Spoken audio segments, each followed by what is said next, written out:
హైందరికి నమస్తే. మీ కార్తీక్ ఉంగరాల.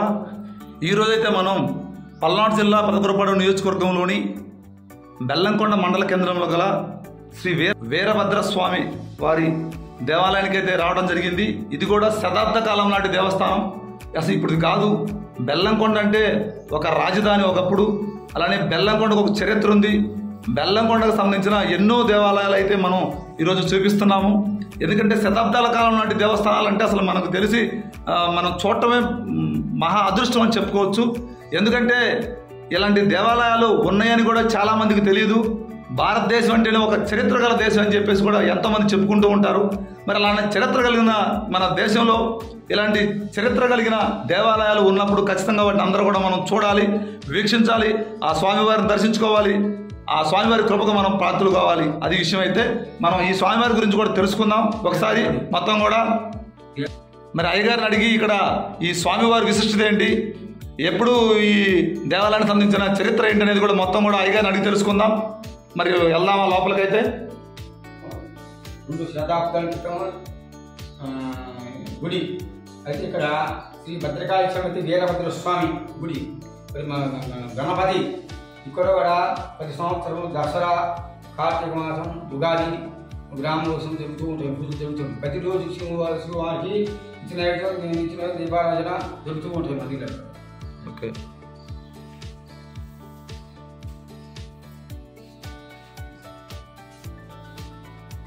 నానబడిందిగా అమ్మవారిని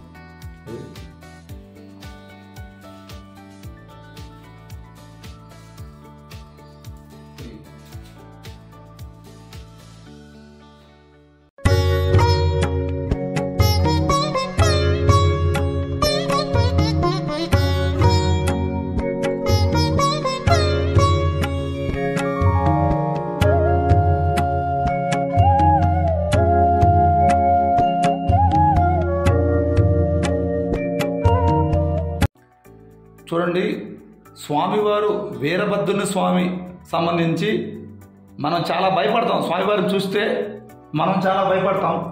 అలాంటి స్వామివారికి సంబంధించి విగ్రహాలు చాలా తక్కువగా ఉంటాయి. పురాతన దేవాలయం అంటే శతాబ్దాల కాలం నాటి దేవాలయం అంటే మనం అందరం కూడా దర్శించుకోవాలి. స్వామివారిని చూడండి, మీరందరూ కూడా స్వామివారిని దర్శించుకోవాలి. ఎంతో చూడంలోనే చేతులెత్తి నమస్కరించుకునేలా అయితే స్వామివారి ఇక్కడ ఉండడం జరిగింది. పురాతన దేవాలయం అంటే మన చరిత్ర కలిగిన దేవాలయం. మన చరిత్ర అనేది మన భారతదేశానికి చెల్లిందని చెప్పుకోవచ్చు. అందరూ కూడా స్వామివారిని దర్శించుకోండి. ఎందుకంటే ఇలాంటి దేవాలయాలు మీకు చాలా అరుదుగా దొరుకుతాయి. కాబట్టి మీరు ఎక్కడో మీ పనుల్లో ఉంటారు, చాలా దేవస్థానాలకు సంబంధించి మీరు వెళ్ళలేకపోతుంటారు.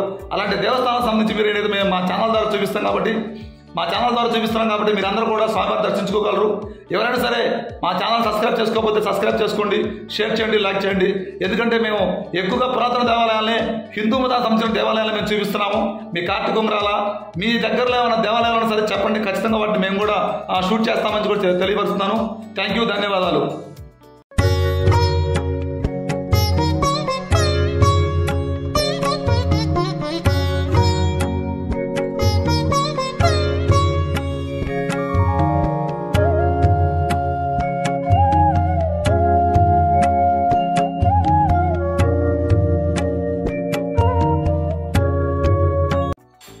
ఎప్పుడో శతాబ్దాల కాలం అంటే మట్టితో కట్టిన దేవాలయాలు మొత్తం కూడా ఇప్పుడు కూడా చెక్కు చెదరకుండా కొన్ని బండలు ఉన్నప్పటికి కూడా ఇదిగో మీకు నేను చూపిస్తాను చూడండి. ఇది పక్క చాలా వరకు మట్టి చూడండి. ఇదిగో ఈ మట్టి చూడండి.